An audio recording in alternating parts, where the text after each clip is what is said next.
kusoo dhawaada saaxiibayaal qodobada ugu doorka ron warka halkudhig news waxaa ka mid ah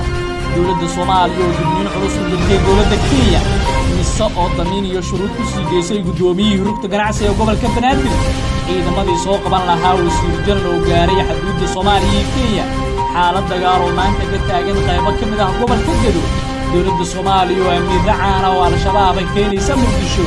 Abdikariin Xuseen Guuleed madaxweynihii hore ee Galmudug oo sheegay in dowladda ay colaad ka horinayso gobolka Gedo haddii aan ugu cusub tahay fadlan daawade subscribe channelkan si aad u hesho wax kasta oo channelkan soo gelino taariikhdu waxay tahay 5 bisha 2 Febraayo sanadka 2020 intaad maqasheen iyo qodobo kale ku soo dhawaada daawadayaal dowladda Soomaaliya ayaa digniin culus u dirtay dowladda Kenya dowladda Soomaaliya ayaa qoraal ay soo saartay ku sheegtay inay aad uga xun tahay faragelinta siyaasadeed iyo mid amni oo ay sheegtay in dowladda Kenya ay ka wado gudaha Soomaaliya war-saxaafadeedkan oo ka soo baxay wasaaradda warfaafinta xukuumadda Soomaaliya ayaa sidoo kale lagu sheegay in ammaanka xuduudaha ay mas'uul ka yihiin caasimadaha labada dal isla markaana loo baahan yahay in ay ka wada shaqeeyaan sidii labada shacab si nabad ah uga wada noolaan lahaayeen xuduudaha dowladda Soomaaliya ayaa Kenya uga digtay in ciidamadeeda ka jooga Soomaaliya ee ku howlgala magaca AMISOM aysan u adeegsan faragelinta arrimaha siyaasadda gudaha iyo midda amni ee dalka Soomaaliya hay'adda NISA ayaa damiin iyo shuruud ku sii deysay gudoomiyihii rugta ganacsiga gobolka Banaadir xog lagu kalsoon yahay oo ay heshay warbaahinta ayaa sheegaya in hay'adda nabad sugidda iyo sirdoonka qaranka Soomaaliya NISA ay damiin ku sii deysay gudoomiyaha rugta ganacsiga gobolka Banaadir Cabdullaahi Xasan Ahmed Cabdullaahi Xasan oo tuhun la xiriira inuu yahay al-shabaab loo xiray 23 bishii aan soo dhaafnay Janaayo 2020 ayaa la sii daayay dhowr maalmood ka hor sida aan xogta ku helnay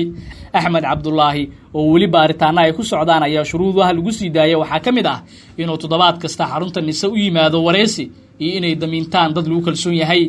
hay'adda NISA ayaa 25 Janaayo sii deysay gudoomiye ku-xigeenka rugta ganacsiga gobolka Banaadir Axmed Jimcaale iyadoo la sheegay in waxba dambi ah loo heesan kooxda al-shabaab ayaa ilaa haatan aan ka hadal xariga xubnaha lagu tuhumay hase yeeshee waxay beenisay kooxdaas uu ka tirsan yahay fanaan Abshir Gaaran Axmed oo sidoo kale NISA u xiratay inuu shabaab yahay diyaarada siday gaadiid dagaal iyo hub fara badan ayaa lagu soo warramayaa inay maanta ka degeen garoonka degmada Doolow ee gobolka Gedo ee koonfurta Soomaaliya ila lagu kalsoon yahay ayaa sheegay in diyaaradahaasi ay ka ambabaxeen garoonkadan cadee magaalada Muqdisho siday ogaatay warbaahinta gaadiidka iyo hubka fara badan ee la geeyay halkaasi ayaa loogu talagalay ciidanka dowladda ee dhawaan gaaray gobolka Gedo gaar ahaan kuwii xalay la wareegay degmooyinka kala ah Luuq Balad Xaawo iyo Doolow dowladda federaalka ayaa toddobaadyadii la soo dhaafay xoojisay dhaqdhaqaaqyada ka dhanka ah maamulka Jubbaland oo khilaaf kala dhaxeeyo ay ka wado koonfurta Soomaaliya xiisada u dhaxaysa labada dhinac ayaa sii xoogeysanaysa marba marka ka dambeeysa iyadoona Jubbaland ay ka digtay ciidamada lagu daabulayo degmooyinka gobolka Gedo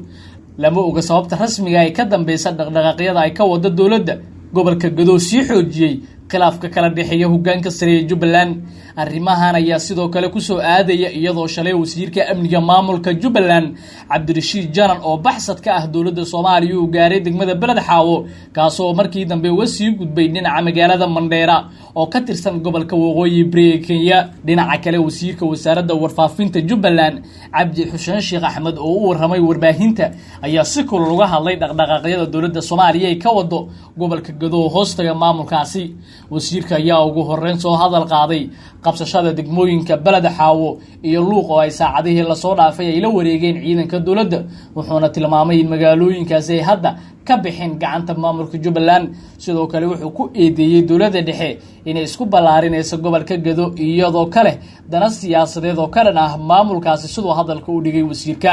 Cabdi Xuseen Sheekh Axmed oo hadalkiisa sii wata ayaa sidoo kale sheegay in Jubbaland aysan doonin gacan ka hadal inuu dagaal ka dhaco gobolkaasi isagoo ka digay dhaqdhaqaaqyada ciidamada dowladda ee haatan ka socda gobolka Gedo wasiirka warfaafinta Jubbaland ayaa ugu dambeyn sheegay in dowladdu aysan doonin inay la dagaalanto al-shabaab balse ay rabto kaliya inay burburiso maamulka Jubbaland oo majaraha u hayo madaxweynaha Jubbaland Axmed Maxamed Islaam oo khilaaf kala dhaxeeya madaxweyne Farmaajo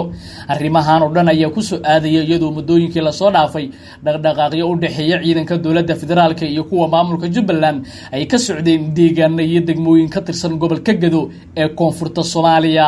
toddobaadyadii u dambeeyay dowladda ayaa ciidamo ka tirsan booliiska Soomaaliya ee Haramcad iyo kuwa ka tirsan militariga gaar ahaan Darab waxay ku daabureysay degmooyinkan aan kor idinkugu soo sheegay. Xildhibaan Axmed Macalin Fiqi oo kamid ah xildhibaanada sida weyn u dhaliilay dowladda Soomaaliya ayaa sheegay in hay'adda nabad sugidda iyo sirdoonka qaranka ay qaadatay kaalintii afhayeenka Al-Shabaab. Xildhibaan Axmed Macalin Fiqi oo ka tirsan golaha shacabka ayaa ka falceliyay warbixin ay dhawaan shaacisay hay'adda nabad sugidda iyo sirdoonka qaranka Soomaaliya oo baahisay inuu amiirka Al-Shabaab Abu Cubayda xilalka ka qaaday Mahad Karatay iyo Bashiir Qorgaab oo kamid ahaa hoggaanka Al-Shabaab. Fiqi ayaa tilmaamay in mas'uuliyadda nisa aysan ahayn inay qabato shaqadii wasaaradda warfaafinta sidoo hadalka u dhigay. Sidoo kale waxa uu sheegay in haatan hay'adda nabad sugidda iyo sirdoonka qaranka u muuqato mid qaadatay kaalintii afhayeenka Al-Shabaab isla markaana ay soo warisay sheeko arrimo maamul iyo xilka qaadis la xiriira oo kooxdaas dhexdeeda ka dhacay.